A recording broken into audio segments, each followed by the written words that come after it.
Hola, es un placer tenerte aquí. Antes de comenzar, suscríbete al canal y dale like al vídeo. Era mi 75 cumpleaños y me levanté con una mezcla de ilusión y nostalgia. Preparé una tortilla de patatas como las que le encantaban a Javier cuando era niño, serví vino tinto en las copas de cristal que reservo solo para ocasiones especiales, y decoré la mesa con un pequeño jarrón de claveles rojos.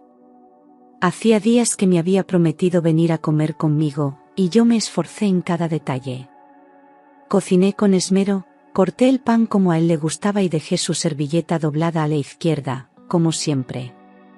Pero pasaban las horas y el timbre no sonaba. Llamé a su móvil varias veces, sin respuesta. A las 3 de la tarde, ya con la comida fría y el vino oxidado, supe que algo no iba bien. Me senté frente al reloj del comedor, que marcaba las 3:20, mientras la luz del mediodía se apagaba lentamente. Cada minuto que pasaba sin noticias era como una punzada en el pecho.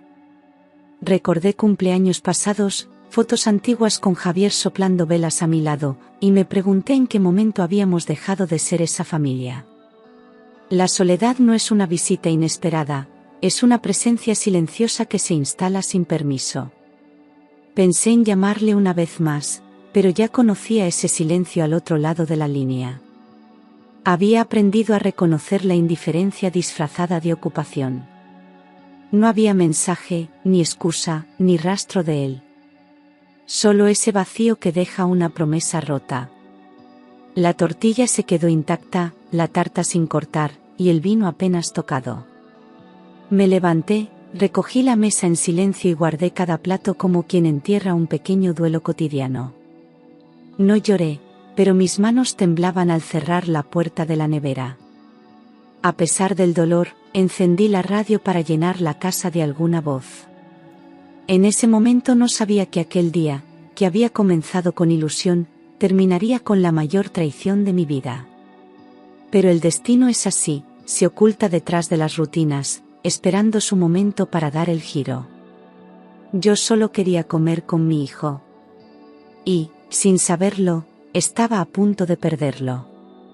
A las 5 de la tarde, cuando ya había perdido la esperanza de verle, Javier apareció sin avisar. Llevaba una chaqueta gris arrugada y ojeras profundas, como si llevara días sin dormir. No se disculpó ni preguntó si había comido. Me miró serio y dijo: «Mamá, ven, tengo una sorpresa para ti». No llevaba flores, ni un regalo, ni una sonrisa. Me costó levantarme del sofá, pero lo hice con esa fe ciega que las madres mayores aún tenemos. Cerré la puerta de casa con una llave que ya no imaginaba que sería la última vez que giraría en la cerradura. Subí al coche y me acomodé en el asiento sin saber que aquel viaje iba a cambiarlo todo. Durante el trayecto, intenté iniciar una conversación, pero él evitaba el contacto visual. Le pregunté por los niños, por Vanessa, por su trabajo en el bufete, pero respondía con monosílabos. Me limité a mirar por la ventanilla, observando cómo el paisaje de la ciudad se transformaba en una zona más periférica, más silenciosa. ¿Vamos a algún sitio especial?, pregunté, con la voz temblorosa. Él solo asintió con la cabeza. Había algo en su forma de conducir que me inquietaba, no era prisa, era frialdad.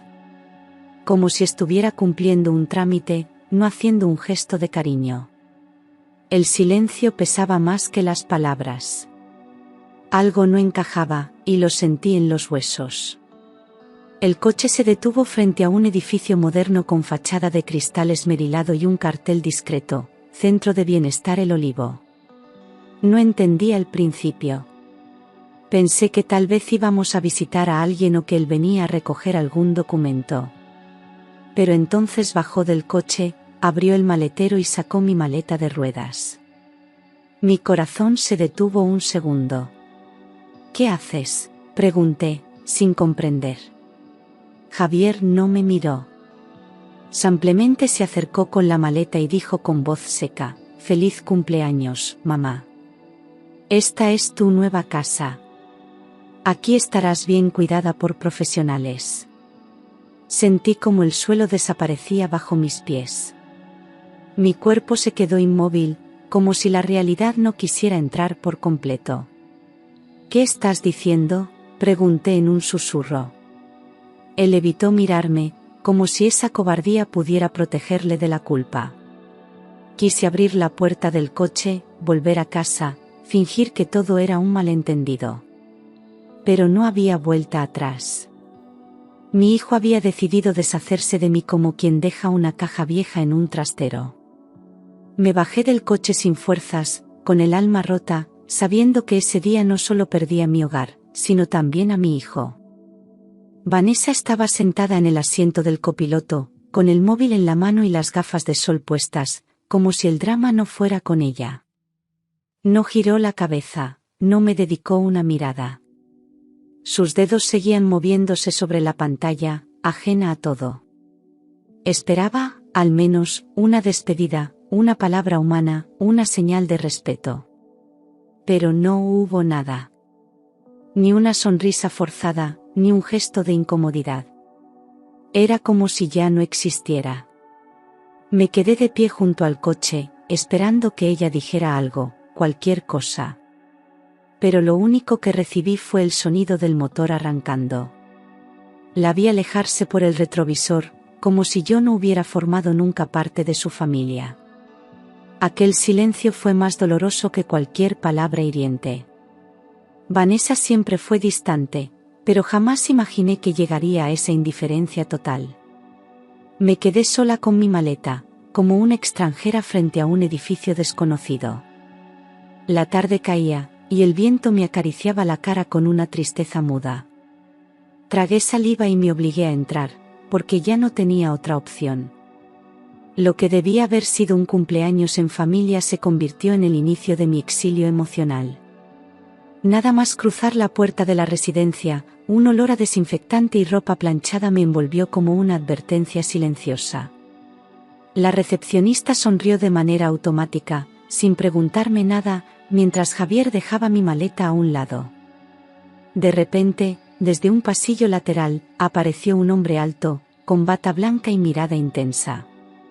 Al verme, detuvo el paso, frunció el ceño y se acercó con pasos decididos. «Amalia, ¿eres tú?», preguntó, con la voz cargada de sorpresa. Era Fernando, el director del centro, y también un viejo conocido. Había sido compañero de trabajo de mi difunto marido en el instituto. Le reconocí al instante. Sus ojos se llenaron de asombro y preocupación. Me tomó de los hombros suavemente, como quien intenta confirmar que lo que ve es real. «¿Qué haces aquí?», repitió. Yo no supe qué responder. Solo miré a Javier, que ya se dirigía a la salida sin volver la vista. Fernando me pidió que le acompañara. La recepcionista, algo incómoda, bajó la mirada. Entramos en una pequeña oficina llena de carpetas y diplomas colgados en la pared.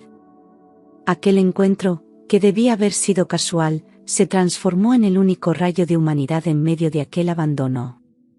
Algo me decía que no estaba sola del todo. Fernando cerró la puerta de su despacho y me ofreció una silla frente a su escritorio. Se sentó al otro lado, me miró fijamente y preguntó con voz grave: «Amalia, ¿estás bien? ¿Por qué te han traído aquí sin avisar?». No pude contener las lágrimas.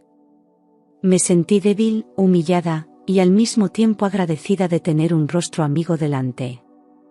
Le conté todo: el almuerzo que nunca fue, el coche, la frase cruel, el silencio de Vanessa. Mientras hablaba, él negaba con la cabeza, apretando los puños sin decir palabra. No entendía cómo Javier, el hijo de su amigo, había llegado a tal extremo. Cuando terminé, él se levantó y comenzó a caminar por la habitación, visiblemente alterado. «Esto no es un ingreso formal. Aquí no hay documentación completa, ni informe médico, ni autorización legal de ningún tipo», explicó. Sacó un archivador, lo revisó y confirmó que solo había una ficha con mi nombre y un pago adelantado por un mes. «Nada más». «No te preocupes», añadió con firmeza. Esta noche puedes quedarte, pero no vamos a permitir que esto se quede así. Me ofreció un vaso de agua y su número personal. En ese momento, supe que mi historia no terminaba allí. Al contrario, acababa de empezar. Fernando salió del despacho unos minutos para hablar con su equipo, mientras yo me quedé sola, mirando los diplomas en la pared. Mi cabeza daba vueltas. ¿Cómo había llegado a este punto? ¿Qué había hecho mal para que mi hijo creyera que podía tomar decisiones tan importantes por mí, sin siquiera hablarlas? Al volver, Fernando tenía el ceño fruncido y una carpeta en la mano. Te asignaremos una habitación provisional esta noche, pero esto no se puede mantener sin una evaluación adecuada, dijo.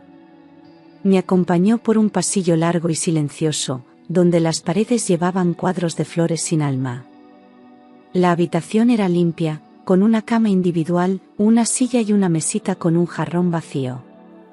Me ayudó a dejar la maleta en un rincón y se disculpó por no poder ofrecer algo mejor. No quiero que te sientas una más en este lugar. No mereces esto, murmuró. Antes de marcharse, dejó una manta doblada a mis pies. Cerré la puerta lentamente tras él y me senté en la cama, con la mirada perdida. Aquella noche no había familia, ni pastel, ni velas.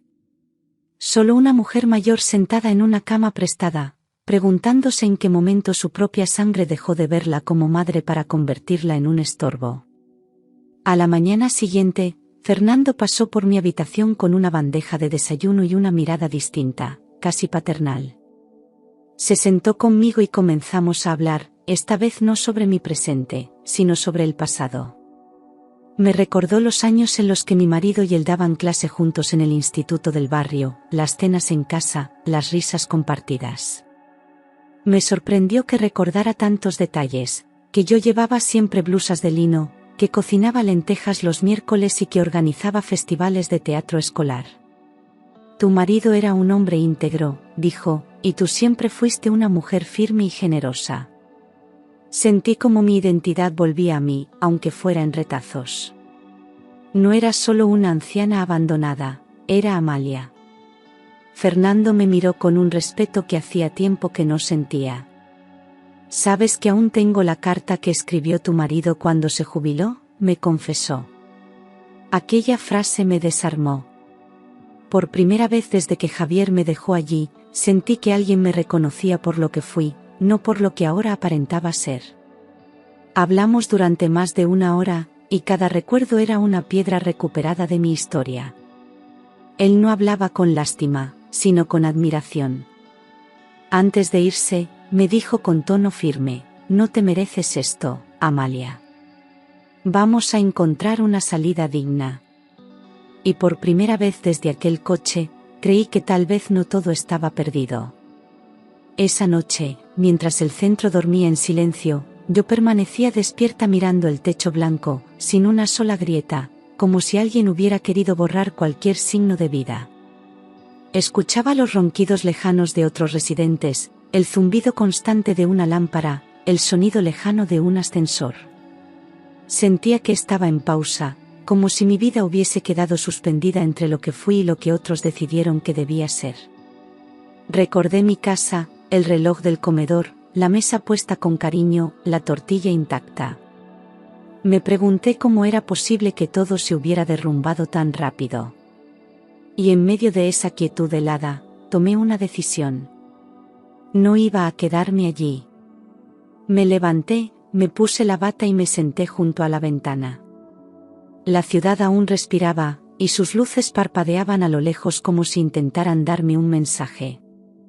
No podía aceptar que mi hijo me hubiera apartado de su vida sin mirarme a los ojos, como si fuera un mueble viejo. Mi dignidad no podía terminar entre paredes blancas y protocolos de asistencia. Me juré a mí misma que no sería una víctima, que no dejaría que otros decidieran por mí. Cuando el sol comenzó a asomar entre los edificios, ya sabía lo que tenía que hacer. Iba a recuperar el control de mi historia, aunque tuviera que empezar desde cero. A las 8, Fernando apareció puntual, con 2 cafés y una carpeta en la mano. Se sentó frente a mí con gesto serio, pero también con una determinación tranquila. He estado pensando toda la noche, dijo. No podemos permitir que esto se quede así. Me explicó que tenía un cuñado que trabajaba en bienestar social y que, con mi autorización, podía iniciar un proceso formal para revisar mi situación. Abrí la carpeta. Dentro había formularios, hojas informativas y una declaración inicial que debía firmar. Me sentí abrumada, pero también aliviada. Alguien estaba dispuesto a luchar por mí. Ya no estaba sola. Le pedí unos minutos para leerlo todo con calma. Fernando esperó pacientemente, sin presionarme, respetando mi ritmo. Cuando terminé, respiré hondo y firmé. Vamos a mover ficha, me dijo, con una leve sonrisa. Sentí un temblor en las manos, no de miedo, sino de fuerza. Había dado el primer paso para salir de ese lugar no solo físicamente, sino moralmente. Me vestí con la ropa más digna que tenía, peiné mi cabello con esmero y, por primera vez en días, volví a verme en el espejo sin vergüenza. Aquel día no era solo el inicio de un trámite. Era el principio de una nueva versión de mí misma. Con la ayuda de Fernando, tomamos un taxi hasta el barrio donde había vivido durante más de 40 años.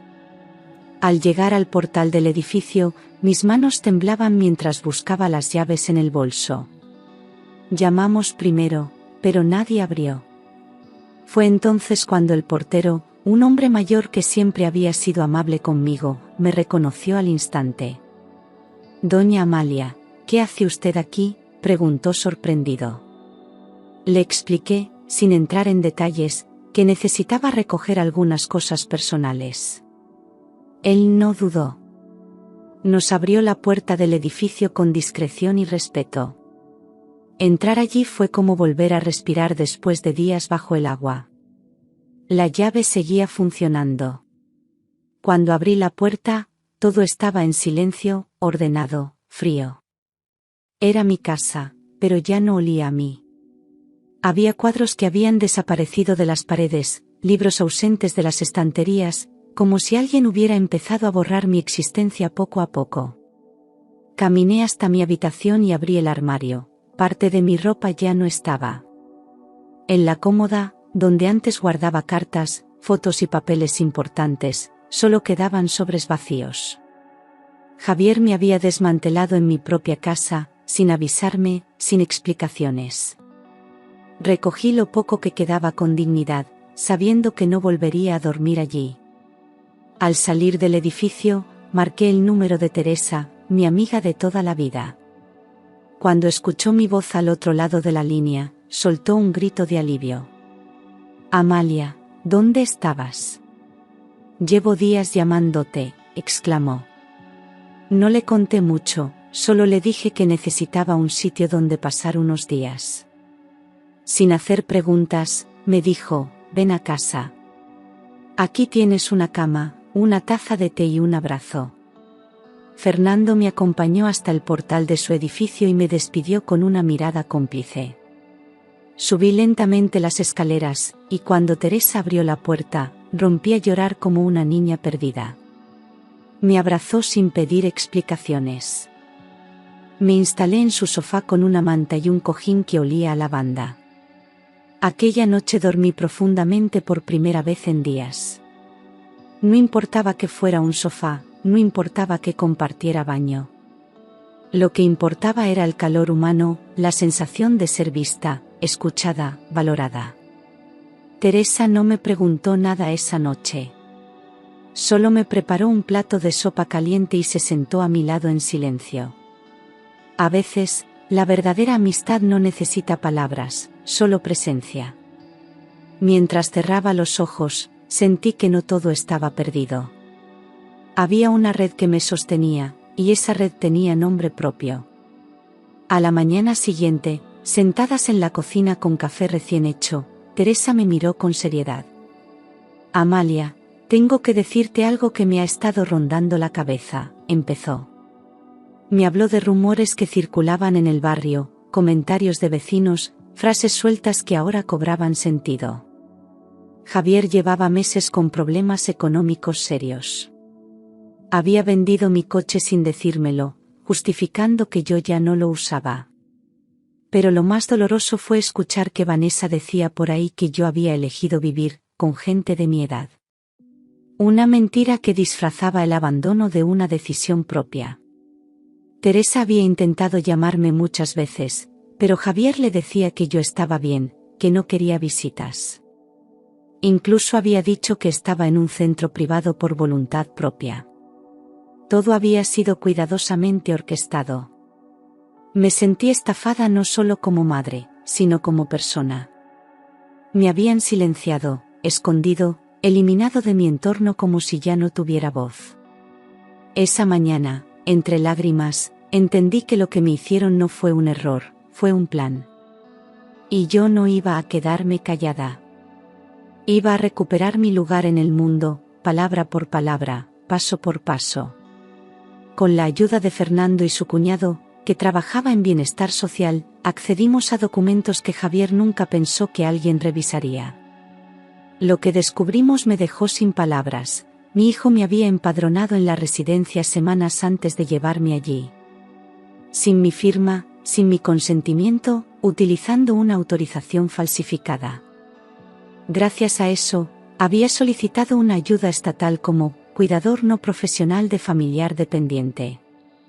Estaba cobrando dinero del Estado, mientras yo cocinaba, limpiaba y me valía por mí misma.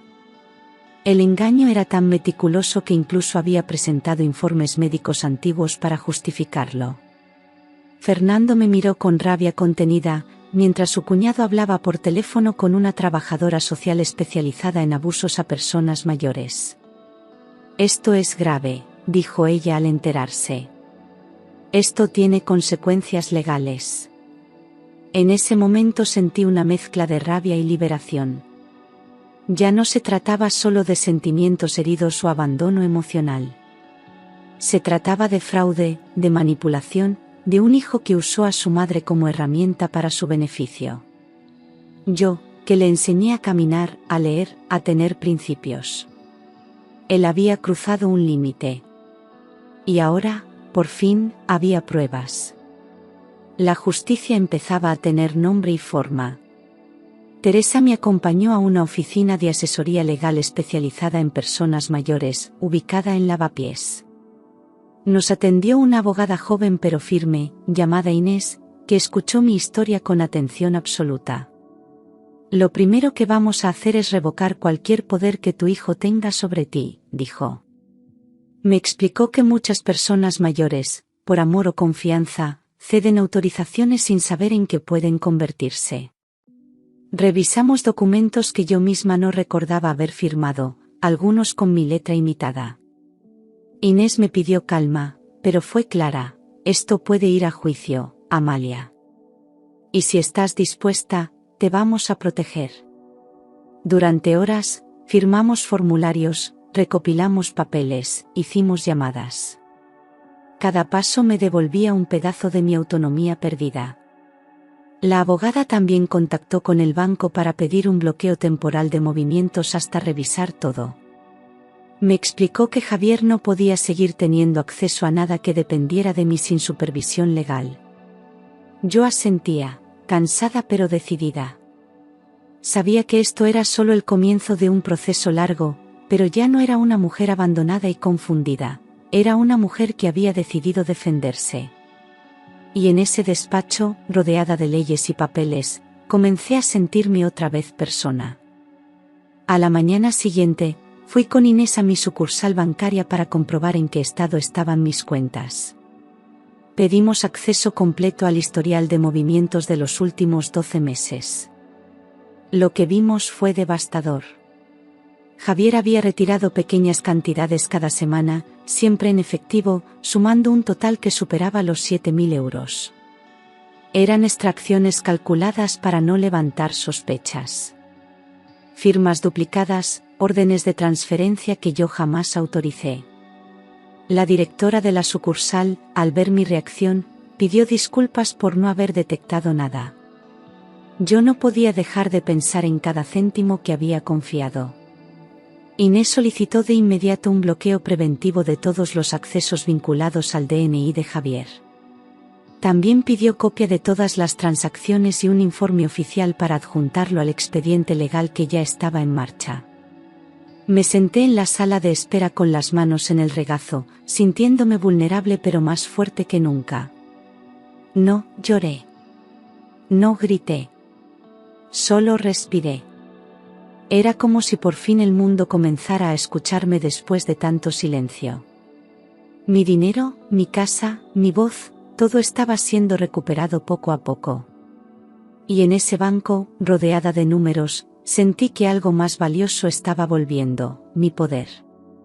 Una semana después de comenzar el proceso legal, Teresa me entregó un sobre que había llegado a su buzón con mi nombre escrito a mano. Lo reconocí de inmediato. Era la letra de Javier. Sentí una punzada en el estómago, pero me obligué a abrirlo. La carta comenzaba con un tono afectado: «Mamá, no te pongas en nuestra contra. Solo intentábamos ayudarte». No había una sola palabra de arrepentimiento, solo excusas vestidas de preocupación.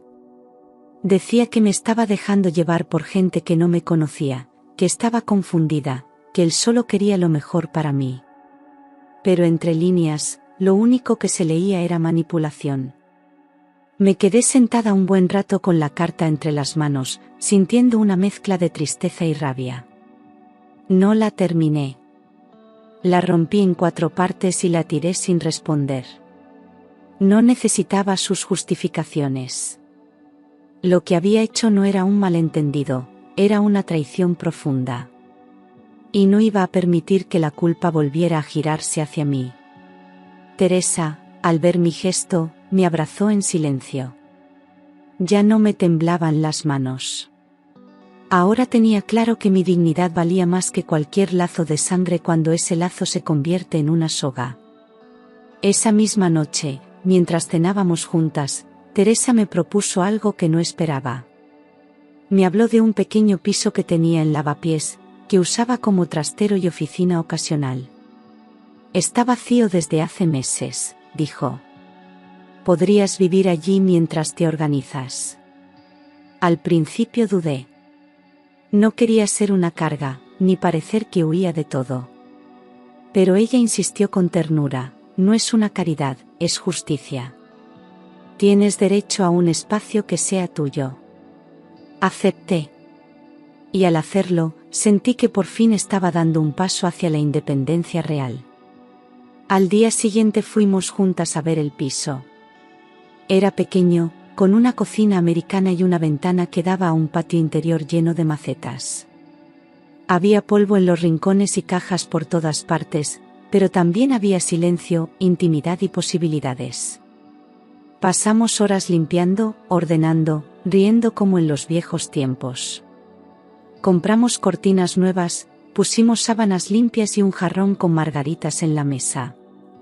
Cuando cerré la puerta por dentro y me senté en la cama, me invadió una sensación nueva. Esta vez, lo que estaba empezando era mío. Los primeros días en el piso fueron una mezcla de libertad y vértigo. Me despertaba temprano, hacía café y bajaba al mercado del barrio a comprar fruta fresca. Saludaba a los vecinos con una sonrisa tímida, redescubriendo el placer de las pequeñas rutinas. Volví a cocinar solo para mí, sin esperar a nadie. Iba al retiro con un libro bajo el brazo y me sentaba en los bancos a ver pasar la vida. Aprendí a vivir en silencio sin sentirme sola. Me reencontré con mi reflejo en el espejo, con mi voz, con mis pasos. Ya no era la madre de Javier, ni la mujer abandonada en una residencia. Era Amalia, con sus años, sus recuerdos, su coraje. Hablé con vecinas que también habían vivido situaciones difíciles. Algunas me invitaron a un grupo de mujeres mayores que hacían meriendas y paseos por la ciudad. Acepté encantada. Descubrí que compartir la vida con otras no era debilidad, sino una forma de reconstrucción. Estaba empezando de nuevo. Y lo hacía sin miedo, sin permiso y, por fin, sin depender de nadie. A las 2 semanas de firmar toda la documentación, recibí la llamada de Marta, una trabajadora social asignada a mi caso. Me informó de que, tras revisar los informes bancarios, el empadronamiento fraudulento y mi testimonio, se abriría una investigación formal contra Javier. No era solo abandono, era uso indebido de datos personales y posible apropiación indebida. Me ofrecieron apoyo psicológico, asesoría continua y acompañamiento en todo el proceso legal. Yo acepté, no por venganza, sino por justicia. No podía permitir que lo hiciera conmigo, ni con nadie más. Marta me visitó en el piso y dejó claro que el Estado no iba a mirar hacia otro lado. Durante la reunión, me preguntaron si deseaba presentar una denuncia penal o solo dejar constancia administrativa. Miré a Teresa, que me sostuvo la mano en silencio, y respondí, voy hasta el final. Marta asintió con respeto y tomó nota. Me explicó que el proceso sería lento, pero que ya había antecedentes suficientes para actuar. La palabra abuso resonó fuerte en la sala, como una campana que ya no se podía desoír. Yo, que había sido invisible durante tanto tiempo, ahora tenía voz en un sistema que empezaba a escuchar. Y no era solo mi caso. Éramos muchas. Y por todas ellas, también iba a continuar. Un mes después, Javier fue citado a declarar en una oficina de servicios sociales. La notificación le llegó por correo certificado, y supimos que la había recibido porque intentó llamarme insistentemente durante varios días. No respondí. Tenía derecho a defenderse, pero no a manipularme más. Teresa y yo acompañamos a Marta al edificio donde se celebraría la entrevista, aunque no estuve presente en la sala. Desde el pasillo, escuché su voz intentando sonar tranquila. Mi madre prefería estar con personas de su edad, repetía. Su tono era frío, ensayado, como si estuviera leyendo un guión mal escrito. Marta, con su profesionalismo implacable, le preguntó por las transferencias, por el empadronamiento, por las autorizaciones.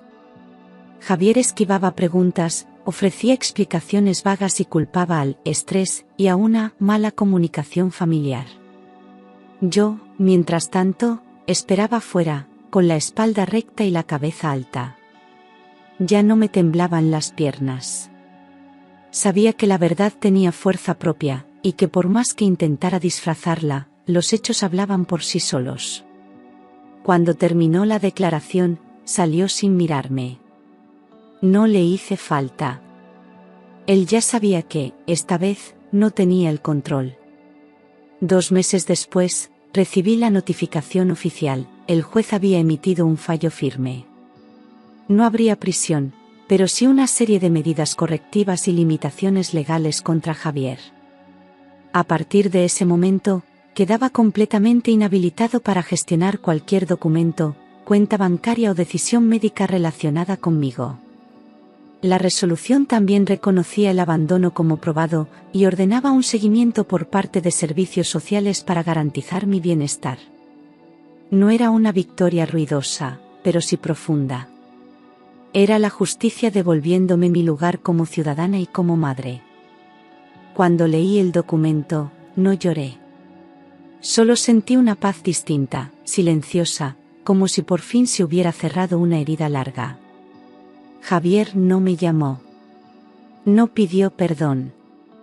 Y, sinceramente, ya no lo esperaba. Lo importante era que había recuperado lo que me habían intentado quitar, mi voz, mi autonomía y mi derecho a ser tratada con respeto. Teresa me abrazó con fuerza y dijo, esto es solo el principio. Yo asentí. Porque a los 75 años, aún me quedaban muchas páginas por escribir. Y esta vez, lo haría con tinta propia. Una tarde de primavera, mientras regaba las plantas del balcón, escuché el timbre. Al abrir, me encontré con Lidia, mi nieta mayor, de 14 años, con los ojos llenos de lágrimas. A su lado estaban los pequeños, Tomás y Lucía, con mochilas colgando y caras tristes. Mamá no nos dejaba verte, dijo Lidia, abrazándome con fuerza. Nos hemos escapado. Te echamos mucho de menos. No supe qué decir. Solo los abracé a los tres con los brazos temblorosos y el corazón desbordado. Entraron en casa y se sentaron como si nunca se hubieran ido. El silencio que reinó durante tanto tiempo se rompió de golpe. Lidia me contó que Vanessa les decía que yo no quería verlos, que prefería estar entre gente mayor. Pero los niños sabían que algo no cuadraba. Habían escuchado discusiones, llamadas, puertas cerradas. Aquel reencuentro fue tan dulce como doloroso. Dolía pensar en todo el tiempo perdido, en los cumpleaños olvidados, en los abrazos que no pudieron darme. Pero también sentí alivio. Ellos no me habían olvidado, no me habían dejado atrás. Pasamos toda la tarde merendando galletas, viendo fotos antiguas y riendo como si el tiempo no existiera. Fue el primer día, en mucho tiempo, en el que volví a sentir mi abuela de verdad. Unos días después, quedé con Fernando para tomar un café en una terraza tranquila del centro. Llevaba una bufanda azul y una expresión cálida que me reconfortó al instante. Le agradecí por todo lo que había hecho por mí. No tienes que darme las gracias, respondió. Hice lo que era justo. Hablamos de nuestros maridos, de los años de docencia, de cómo había cambiado la ciudad. Era extraño, pero también hermoso, volver a tener una conversación así, sin prisas, sin miedo, sin segundas intenciones. Fernando no solo me había tendido una mano, me había devuelto la fe en los vínculos verdaderos. Al final del café, me miró con una mezcla de admiración y ternura. Nunca imaginé que esa mañana en la residencia cambiaría tanto las cosas, dijo con una sonrisa melancólica. Yo le respondí con sinceridad, tú salvaste algo más que mi dignidad, Fernando. Salvaste mi historia. Caminamos juntos hasta el metro, y me cogió del brazo como si aún quedaran muchos paseos por compartir. No hablamos de futuro, ni de promesas. Solo del presente, que por fin era un lugar en el que me sentía viva. Y por primera vez en mucho tiempo, no tenía miedo de lo que pudiera venir. En las semanas siguientes, empecé a reunirme con otras mujeres mayores del barrio. Algunas vivían solas, otras en situaciones difíciles, pero todas compartíamos algo, el deseo de no ser invisibles. Formamos un pequeño grupo de apoyo. Nos veíamos los martes por la tarde en un centro cultural, llevábamos pasteles caseros, hablábamos de todo, recuerdos, miedos, risas, planes. No necesitábamos resolverlo todo. Solo estar. Aquella red fue creciendo poco a poco, como una planta bien cuidada. Ya no me sentía sola. Y lo más hermoso era ver cómo, entre todas, tejíamos algo nuevo. Creamos un espacio en el que cada una recuperaba su voz. Organizamos paseos por el Retiro, visitas a museos, talleres de escritura y de memoria oral. Compartíamos historias que merecían ser contadas, sin vergüenza ni silencios impuestos. Yo llevaba mi cuaderno y escribía. No para publicar, sino para recordar. Teresa me decía que tenía que hacer un libro. Quizá algún día. De momento, me bastaba con ver que, a mi edad, aún podía construir, ayudar, soñar. Porque cuando una mujer recupera su sitio, no solo cambia su vida, cambia también la de quienes la rodean. Un día recibimos una invitación del ayuntamiento. Nuestro grupo de mujeres había sido seleccionado para participar en una jornada sobre redes comunitarias. Nos ofrecieron un espacio para compartir nuestras experiencias y hablar del poder de la unión entre personas mayores. Me pidieron que fuera yo quien subiera al escenario a contar nuestra historia. Dudé. Sentí vértigo. Pero acepté. Esa tarde, me puse una blusa blanca que Teresa me ayudó a planchar, recogí mi pelo en un moño y llevé mi cuaderno de notas como si fuera un escudo. Subí al escenario con pasos firmes y respiración contenida. Cuando hablé, no leí. Solo conté. Mi voz era clara, tranquila, llena de verdad. Hablé de la soledad, del abandono, de la rabia que se transforma en fuerza. Conté cómo una mujer puede ser desechada por su propia sangre, y volver a levantarse. Hablé de amistad, de justicia, de volver a empezar con dignidad. Al terminar, hubo silencio. Luego, un aplauso largo, hondo, sincero. Muchas mujeres se acercaron después a abrazarme. Algunas lloraban. Otras solo me daban la mano. Pero todas me miraban como se mira a quien, sin querer, ha dicho en voz alta lo que muchas aún callan. Pasaron meses sin noticias. Hasta que un día, al abrir el buzón del piso de lavapiés, encontré un sobre sin remitente. Lo reconocí enseguida. Era la letra de Javier. Dentro había una carta distinta a la anterior. Más contenida. Más humana. Mamá, sé que no tengo derecho a pedirte nada. No espero que me perdones. Solo quería que supieras que lo lamento. Que me equivoqué. Decía que ahora veía el daño que había causado, que el miedo, las deudas, la presión, no justificaban lo que hizo. Y al final, una frase que me caló, no sé cómo arreglarlo. Pero si algún día quieres hablar, aquí estaré. Leí la carta varias veces. No había manipulación, ni justificaciones encubiertas. Solo culpa, desnuda. La doblé con cuidado y la guardé en una caja donde conservo cosas importantes. No respondí. No porque odiara a mi hijo, sino porque aún no estaba preparada. A veces, el perdón no es un acto inmediato. Es un proceso. Una herida que primero debe cerrar antes de volver a abrirse. Y yo, en ese momento, necesitaba seguir curándome. El silencio era mi forma de sanar. Y también, quizás, de enseñarle que no todo se repara con palabras. Algunas cosas requieren tiempo, y verdad.